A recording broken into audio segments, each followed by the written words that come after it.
Game week 23 is round the corner. Who are you looking to bring in? Here are the best transfer tips you can get for the upcoming game week. Let's get into it. Yo, listen up, Rue is stepping up the game, where Fantasy Premier League runs in his veins. From transfers to captains, he's always on top, guiding you through every game week non-stop. They say Rue got that Salah flow. Welcome to the channel, enjoy the show. Wild cards, free hits with so much vibe. If you're hunting for success, then make sure you subscribe. Good day, mate. Welcome back to the channel. I'm FPL Root and welcome back to another FPL video. So in today's video, we're going to be looking at some of my transfer tips ahead of game week 23. If you are new to the channel, please make sure you do subscribe and hit that notification bell too. If you are someone that is a regular to the channel but hasn't subscribed, I really do urge you to subscribe, especially around this time of the season where there's going to be a lot of blanks being confirmed, a lot of double game weeks, a lot of talk about chip strategies. So if you want to stay up to date with all of that, then make sure you do subscribe and hit that notification bell. So first up though, we're going to talk about a few different players from a few different teams. There is a little bit of a theme where some teams do come up more than once, but I'll explain that as we get to it in the video. First of all, I'm going to talk about Darwin Nunes. So the Liverpool striker is 7.4 million, 15.4% owned. So the main reason people are bringing him in is because it is likely to be confirmed that the double game week in 25 goes ahead with Brentford away and Luton away for Liverpool. So although it is 2 away games for them, I do think Darwin can be a really, really nice option for even the captain, to be honest. Yes, he is a frustrating player, but if Salah is not back from injury, then to be honest, it's either Jota or Darwin as one of the main shouts for captain and even triple captain. To be honest, this season Darwin has actually done okay in my eyes. I don't really get all the hate around him. I'm not too sure if it's because I've owned him once since he's been at Liverpool and he scored 2 goals for me, which was the last game week before the World Cup last season. But to be honest, the last 3 games definitely he's shown he's picking up quite a bit of form and he's looking pretty good, I'd say. I know he does miss a lot of chances, but to be honest, as long as he keeps getting them, I don't see a worry at all. He got a goal in game week 19 against Burnley, assist against Newcastle in 20, and 2 goals against Bournemouth in game week 21. So really good the last 3 game weeks. Started 13 games this season and he's got 7 goals, 8 assists. So 15 returns in 13 games. For me, I just can't see how you can argue with that. And I don't really get the flack people are giving him. Obviously, gonna I guess address the elephant in the room. He does blank in game week 26. So that is something to definitely factor in. However, I do think Liverpool for that double game week, it would be good to have at least 2 Liverpool players. A lot of people do have maybe Alexander-Arnold, or if Salah's back, they'll have Salah. For me, I think Darwin can be a really nice option. Also, Diego Jota could be a nice option.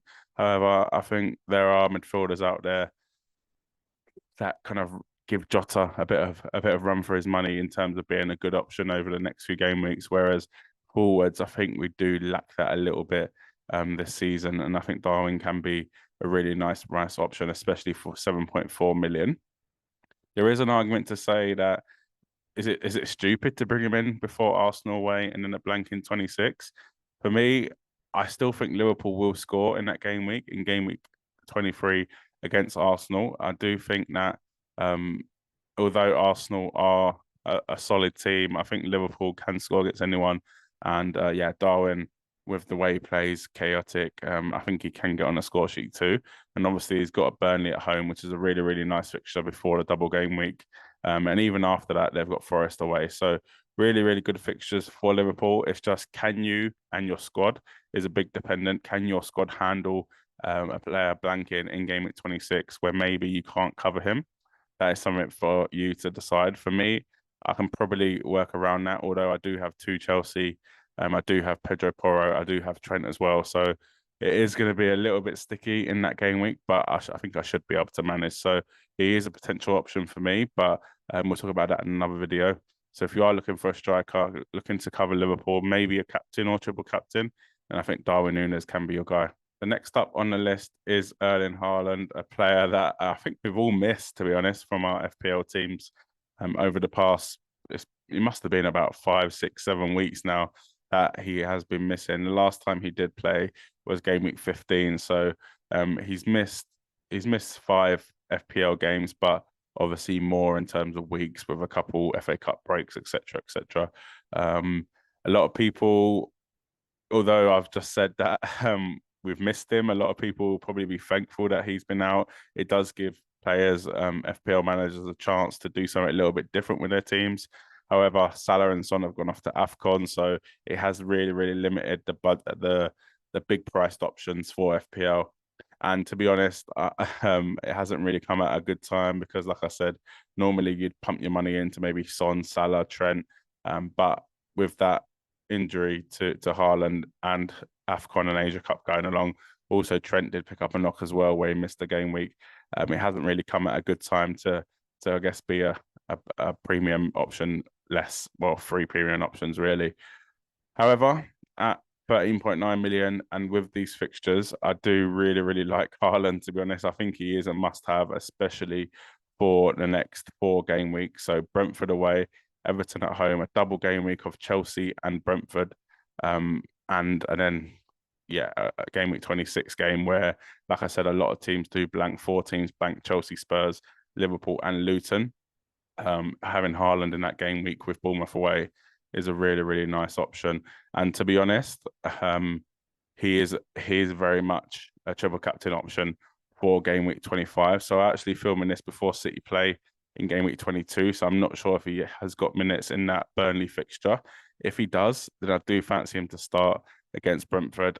Whether he plays 2 games in a double game week, it is going to be tricky to know that, as he'll just come back from injury. City don't really miss him at the moment. They've been getting results without him. In the Premier League, at least, or even in the FA Cup, they beat Spurs. But in the Premier League, they've since Haaland's been out, they've won 4 games and drawn 1. So for me, I think that they don't really need him to rush back straight away. Should you be rushing him back to your FPL teams? I think you kind of have to. We all know the damage Haaland can do, even from the bench. I'm not saying you should bring in a player that is, I guess, a bench player and will only come on for 30 minutes. But for me, I think he does start in game week 23. I think he probably starts in game week 24, and I think he starts at least 1 in game week 25. Whether that's enough, who knows? Probably not enough to captain or triple captain, to be honest, unless we see him get consistent starts. Unless he starts both game week 23 and game week 24, then to be honest, I can't see him starting both for game week 25. But we won't know that until it comes. However, we all know we're going to want Haaland for the rest of the season. So if you don't I guess it's a tough one because a lot of people are taking out Alvarez to get back in Haaland. So it is a bit of a double-edged sword where if you're taking out, well, it's more like it's either going to go great or go really bad, because Alvarez coming out for Haaland, it's likely to be Alvarez that drops out for Haaland when Haaland's back. So if you're taking out Alvarez, then happy days. However, if Haaland doesn't come back into the team and you're taking out the player that is replacing him in the team, Alvarez potentially on penalties. So it is a really, really tough decision to make. For me, I'll probably be bringing him back in game week 23. I do think it's just criminal to go without Haaland, no matter, even if it's a potential start 1 game, bench another game, then start, etc., and managed minutes. I do think it is criminal to not go without him. And for me, he's been pictured in training and he looks pretty, I guess, up to match fitness. So I'll probably be bringing him in game week 23, but who knows what could happen by then. Like I said, I haven't seen the game week 22 game for Man City. So if he's come on in that, it does give you a bit of a idea of if he actually is going to play in game week 23. I think he will. And he'll be coming into my team if he does. So another player that has been missing with injury is James Madison. So it was one of the best midfielders in the league, I'd say, not being biased at all. I'm sure a non-Spurs fan would say that as well. One of the best midfielders in the league, definitely one of the best number 10s in the league before he got injured. It was actually in game week 11, so Spurs have gone another 10 game weeks without him. It was that game against Chelsea, Spurs' first loss. He came off at around half time I think it was just after the second half kicked off. So yeah, not great. Spurs, I guess, have had a mixed bag since when they lost 3 out of the next 4, and then they've kind of picked up back up form recently. And their fixtures coming up next is Brentford. They've just played Brentford, but they've got Everton away, Brighton at home, Wolves at home. So 2 home fixtures in the next 3. However, they do blank in game week 26. So again, like with Darwin Nunes, is your team built for managing the players that are going to blank? If they are, or if you're going to play your free hit, then I think Madison is a really, really nice option. A lot of people have gone for Richarlison. However, with Madison, you know the minutes are secure. Spurs don't really have a replacement for him. Lo Celso had a few injuries. I think Kulusevski is much better on the right. I think Madison, if he's fit, he does play. He'll be on free kicks, probably set pieces, potentially even penalties without Son. But obviously, Son should be back from the Asia Cup pretty soon. Yeah, or at least maximum another couple of game weeks. So I do really like Madison as an option, but I'd probably only be going for him if you are going to be playing your free hit in game week 26. This season, though, as I've said, he was one of the best number 10s in the league before he did get injured. He did start nine started 11 game weeks actually. He got 3 goals, 6 assists. So 9 returns in 11 games. It was the first 11 games of the season. For me, I do think that's a really good return. And he does come back into the picture, especially for these next 3 fixtures. Like I said, 2 home games, but the blank is a tricky one. If you are bringing him in, I'll probably wildcard free hit in game week 26, unless you can cover it where you don't have many Chelsea, Liverpool assets. The next up is Anthony Gordon. So a player that has been on fire this season, to be honest. When he did come from Everton, I don't think he hit the ground running at Newcastle. I think it was a lot of money. I think they paid about 40 million for him, and a lot of people were saying it was a waste of money. However, this season he's been very, very good. 7 goals, 7 assists, 19 starts. Really good return. Even when Newcastle have been on terrible, terrible form, they've lost their last 6. Well, they've lost the last 6 of the last 7 games. But Anthony Gordon has still been returning. He's got 2 assists and a goal in that time. And even before that, he was absolutely flying. He got a 10-pointer, 13-pointer when they did beat Man United and Chelsea. However, 6.1 million now, so he is a little bit more expensive. 13 around no, what is it? Around 19.8% owned. I think the next 3 fixtures can be really nice for targeting Newcastle players. I'll talk about one other one later on in the video too. But Luton at home, Forest away, and Bournemouth at home. Some really, really nice fixtures in that. Yes, you could say that it is a bit short term because they do have Arsenal away in game week 26, where you're probably going to need as many players as possible if you don't free hit. However, if you do free hit, then this is a definite must, I'd say, because if you are looking for someone around that price point, because the next 3 fixtures are really good. And then after game week 26, they have Wolves at home, Chelsea away, and Crystal Palace away, if that fixture does go ahead because of the blank game week potentially. For me, Anthony Gordon, for his price point, is probably one of the best assets out there. I think Newcastle have surely got to turn it around soon because they're not in trouble, but they are starting to slip down the league. And I think Eddie Howe's days are numbered if he's not sacked by the time this comes out. But for me, it is a tricky one because a lot of people do look at form, but Newcastle's form is shocking. However, Anthony Gordon's form has actually been pretty good, and the fixtures coming up for Newcastle are very, very good. So for me, putting Anthony Gordon's form and Newcastle's fixtures together, for me, that's enough to say that Anthony Gordon is a really, really good option for at least the next 3 game weeks. Next up is a very, very punty option, I'd say. I did put him in my differential picks for last week. It is Ramis Hing, the Man United forward. So he hasn't really performed this season. He is very, very young, so I don't really want to get on his back for that. But in game week 21, he got a goal and an assist against Tottenham. He also got a goal in game week 19 against Aston Villa.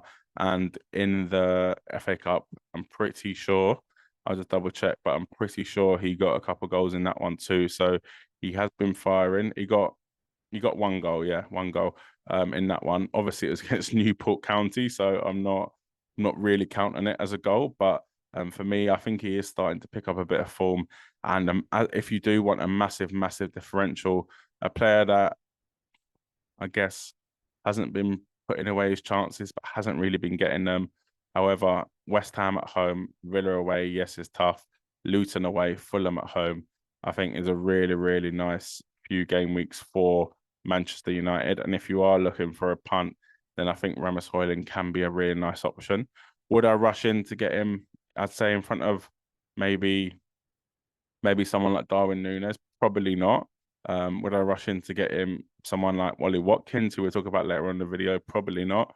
However, if you are someone that is really trying to chase in the leagues, trying to climb the ranks, trying to be very aggressive, I think Højlund can be a nice differential for you. So we're going to talk about two Man City defenders in this video. I'm going to try and keep them separate because I think they are to be talked about separate. I don't think they're exactly the same. I think they offer different things, but Kyle Walker goes first.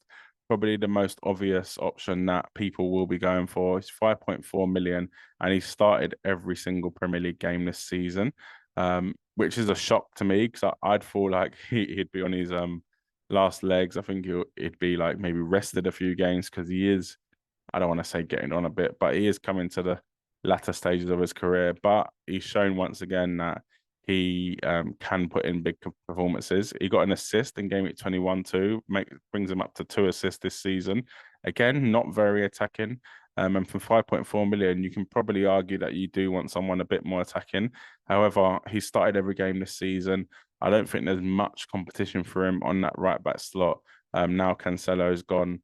Akanji has a bit of a knock, which sometimes I guess could flare up again, or yeah, could I guess impact him in future game weeks. So I actually don't think there are many options. Maybe Rico Lewis, but for me, I think Kyle Walker has his place locked for pretty much the rest of the season. Like I said with Haaland, Brentford away, Everton at home, 2 home games against Chelsea and Brentford in a double game week.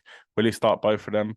I'm not too sure, but to be honest, he started every single Premier League game this season. So if that's to go by anything, I do think he starts both of them and then Bournemouth away. And to be honest, he hasn't really shown signs of being tired or needing to be rested. So that's why I have decided to pick Kyle Walker as a good option if you are looking for a defensive option that has good fixtures, has a double game week. 5.4 million is a little bit expensive considering he doesn't have that attacking threat that you'd want for someone of that price. He doesn't have the Pedro Porro, the Trent, the Estupinan, who we'll talk about later on in the video. He doesn't have the attacking threat of them. However, he plays for Man City. He looks like he's nailed on. Famous last words, but he looks like he's nailed on. And to be honest, it's either him or the next player I speak about. And I don't think the next player I'm going to speak about is nailed. But let's get on to him now to I guess compare the both. So I won't go into the fixtures again as they're exactly the same as Kyle Walker, but I think Nathan Ake could be a really nice option to save that 0.4 million over Kyle Walker. Yes, I don't think he's as nailed as Kyle Walker because this season in the Premier League, he's only started 12 games. However, that hasn't been all down to him being dropped or rested, etc. He has had a couple little niggles injuries. So for me, I do really like Akanji as an option. He started, near enough all of the last 5 games. He's got 2 goals, 2 assists, so more attacking, I'd say, than Kyle Walker. He can play left back, he can play centre back, so he does give you both options. For me, I'd probably just rather save the 0.4 million and risk him not starting every game week. However, we saw how important he was for City last season, the season before. I think during this title run, during the business end of the season, I think Nathan Ake is a crucial player for Manchester City. And the fact that he can play left back and centre back, given the fact that Laporte has, pretty sure he's left the club, Cancelo's left in terms of his left back spot, Akanji keeps getting knocks. There's just so many players that are injured around his area. Gavardiol seems like he's maybe fallen a little bit out of favour, although he has started a lot of the the last few game weeks. He did go through a period where he did miss a few. So that is he's a threat from, I guess, left back, centre back spot, as they both can play left back and centre back. However, I think Diaz is locked in. So for me, I do see Ake starting more often than not. Whether you can trust him to play the double, it is a tough one. But can you trust anyone other than Edison really to play that double? Not even Haaland at the moment with his injury. Not really De Bruyne because he's coming back from injury. Kyle Walker started every game this season, but it's definitely like Pep to drop him in one of these games because of that. So it is tough with Manchester City. However, I think you can't really go wrong with Edison if you did want to go for someone that is secure. However, you are looking at a maximum of 6 points from your goalkeeper, which some can be fine with. But if they don't keep a clean sheet, he's not going to be getting save points. He's not going to be getting bonus points because he doesn't really make any saves because City are so good at keeping the ball and keeping the other team's attack away from the defense. Okay, I think it's probably the best option. You're saving 0.4 million. I think he will be starting more often than not. But it's always a risk with Man City. So just go with your gut and go from there and stick with your option. Next up, we do have a player that is doubling in game week 25. So again, this is not guaranteed, but it's probably going to happen.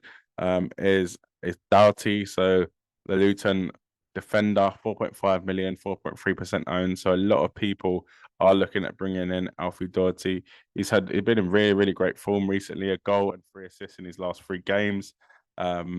Yes, Luton, probably not the best defensively, but he started 16 games. He's got 6 assists and a goal. For me, for a Luton player, I do think that's really good. However, although he does have a double game week, it is against Man United and Liverpool. He does have Sheffield United before that, so you can look at it like he's got 3 fixtures in 2 game weeks with Sheffield United as one of them, and they're 2 home games in that one. However, I think for that price point, I think I'd rather just go with someone that is not doubling and is playing in game week 26 because you're gonna, again, if you are free hitting in game week 26, then fair enough because then you might as well go for the double game weeks. But if you're not, I don't think I'd want to use Alfie Doherty as a player that is going to take up one of them slots. I think there are better players out there that can do that can take up a slot, a double game week slot, and do damage in the double game week with a much better double game week than Man United and Liverpool. Luton are probably not going to keep a clean sheet in any of them games apart from even the Newcastle game. Any of them games apart from Sheffield United at home. So for me, you are relying on his attacking returns, and for me, that's not enough for a player that plays for Luton. No disrespect, and has Man United and Liverpool and Newcastle away in the next 3 game weeks, along with a blank. So for me, it's not for me. But completely understand if you do want to attack the double game weeks. Sometimes defenders from these teams with the toughest game weeks do the best, but for me, it just doesn't really add up. And I think there are better options out there, especially with him blanking in game week 26. The next up is a player that is also going to be blanking in game week 26, but doesn't have a double. It is Pedro Porro, 5.9 million, over 33% owed now. But his next 3 fixtures do look really, really good. I've said this numerous of times. Spurs' defense, to me, is a brilliant defense, but the way Spurs play, just I don't think clean sheets are on the cards as often as we probably would like. Everton away, Brighton at home, Wolves at home. So 2 home games in the next 3. Pedro Porro is very, very attacking, as I'm sure a lot of us do know, considering his ownership level. However, the big issue is obviously the blank in 26.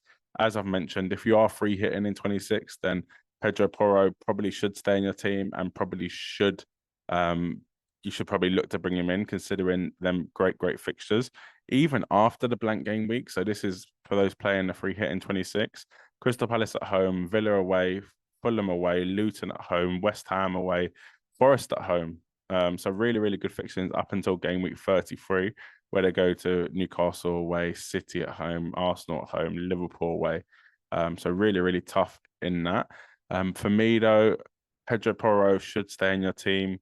If you can, I'd probably bench him or take him out ahead of game week 26 because the next 3 fixtures do look really, really good. If you can't do that, then I completely understand. And you are playing your free hit, then fair enough. I'd probably leave him in. If you are looking to take him out because you've got so many Liverpool players already that you can't really carry until game week 27 with the blank in 26, then fair enough. And you'll probably go for someone like Kyle Walker that doubles or Nathan Ake that doubles and doesn't blank in 26. Other than that, I think if you are free hitting in 26, then keep Pedro Porro, maybe even bring him in. If not, then could potentially be time to go for a Man City defender. However, saying that, another caveat is Spurs don't blank in game week 29. So if you do decide to free hit in game week 26, you can definitely load up on Spurs players because they won't be blanking in 29. So you'll probably save playing the free hit in game week 29 if that does make sense. I will be releasing an ultimate kind of guide video for the doubles and blanks game weeks when we do have a little bit more information. But for now, Spurs are definitely playing in 29. So if you do bring in Porro, it could be best to maybe free hit in game week 26 and kind of load up on the Liverpool, Spurs, Man City are playing anyway, but Luton even players, it could be ideal to do that.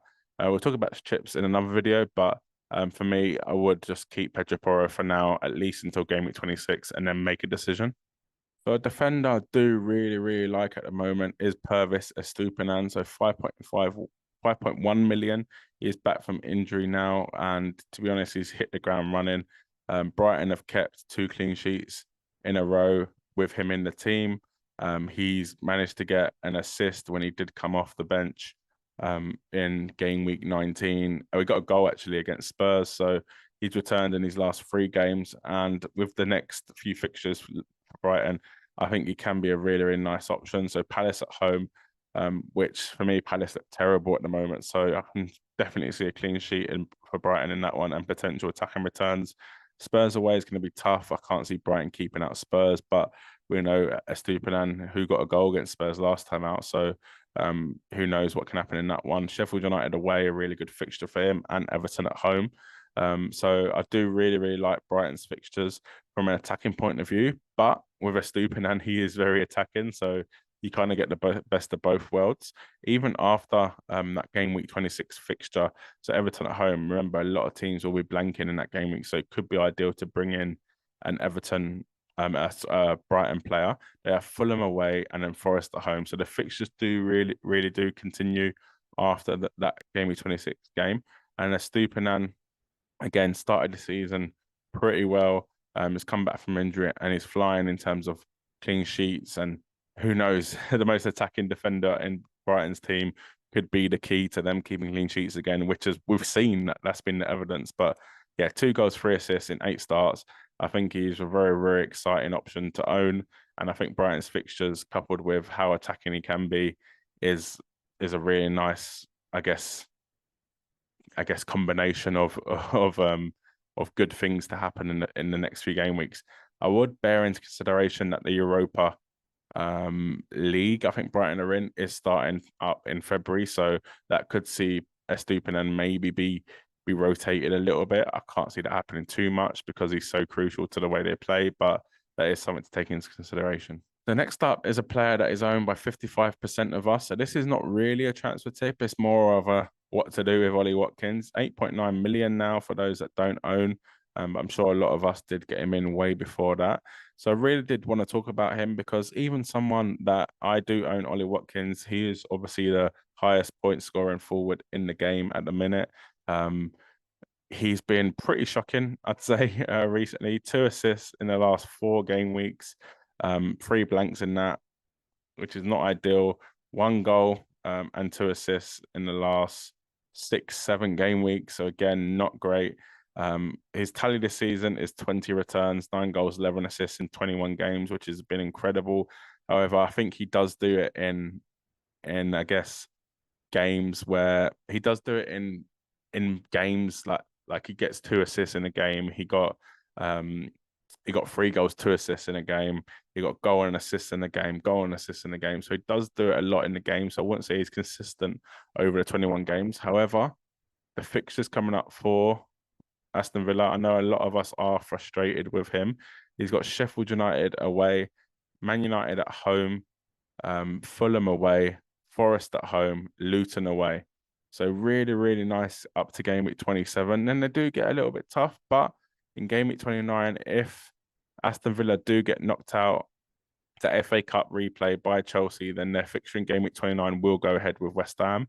And that could be very, very key into keeping Ollie Watkins if you are not wildcarding or free hitting around game week 29 or in game week 29.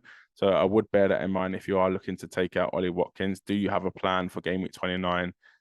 Obviously, if he's not performing, then there's no point having him in your team anyway. But I think with these fixtures, I think we'll see a return to form for Ollie Watkins. And to be honest, even when he's been out of form, he's still been getting a couple of assists here and there. So for me, I'd probably keep Ollie Watkins for now, but I can definitely sympathise with how annoyed owners are getting because I am an owner and I'm getting a bit annoyed with him. But I think for now, he is a keep, and I think the fixtures do look really, really good for Villa. So Newcastle's fixtures, as I mentioned, do look really nice over the next three. Luton at home, Forest away, Bournemouth at home. However, then they do run into Arsenal away, so a tough fixture. Sven Botman, who missed, I guess, a lot of the season with injury, is now back. He's back playing. Newcastle are still terrible though. I won't try and sugarcoat that at all. They have been very, very bad, very, very bad over the last, I think it was 7, 8 game weeks where they've won one of their last seven. However, I think Botman coming back, a few injuries coming back, Dan Burn. I think this could be a change in form for Newcastle. Dan Burn can get goals too. So he started 8 games this season, 2 goals, 1 assist. We've seen how solid Newcastle can be defensively, and I think these fixtures do kind of match up with the return of their players. Can they go on a little run where they win these next 3 games, play solid, be defensive? I think that can definitely happen. And I think Sven Botman at 4.5 million is a nice player to have in your team around this period where maybe a few of the big teams are playing each other. You've got Liverpool, Arsenal in game week 23. I think you've got Villa against Man United in 24. So a few teams play each other. So for me, having someone like Botman with very good fixtures over the next 3 could be a really, really nice pick. Obviously, the priority is probably double game week players, but you could be playing your free hit in double game week, where you can maybe look to bring in players for a bit in the future. However, yes, Sven Botman for the next 3 does look really, really good. That was it for this video. Please make sure you do like and subscribe and leave a comment below what you think of these transfer tips and let me know what transfers you're making this game week.